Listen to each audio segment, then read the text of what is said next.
এটা তো ডাল গড়িয়েছে। হ্যাঁ, ছোটবেলায় খেয়েছি সুজি, অনেক কিছু বুঝি। তোরা মুসলিম কান্ট্রি করলে কোনো দোষ নাই, পৃথিবীর সব জায়গায় মুসলিম কান্ট্রি করলে দোষ নাই। আর নেপাল আর এই ভারত হিন্দু কান্ট্রি ছিল, আবার হবে। এটা করলে দোষ? তোমাদের গাঁড় ফাটে নাকি? তোমাদের মাথায় দিতে হবে বাগুন, আর গাঁড়ে দিতে হবে আগুন। নাহলে হিন্দুদেরকে সব জৈন খ্রিস্টান যা আছে, পাঞ্জাবি যা আছে, হিন্দু বৈধ খ্রিস্টান সবকে মেরে ফেল।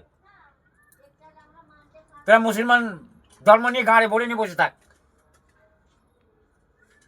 লজ্জা শরম কিছু নাই? ভাতারের খাবা, নাঙের গীত গাবা, তো নাঙের দেশে চলে যা। এখনো বলছি, হিন্দুরা জাগো, হিন্দুরা জাগো, হিন্দু জাগো, জয় শ্রীরাম, জয় শ্রীরাম। সব করো খাম, গেট খুলে দিয়েছে, সব হিন্দুরা চলে আসো, আর মুসলমান ভারত থেকে যা আছে সব নিয়ে চলে যাও, চুলকানি বন্ধ হয়ে যাবে।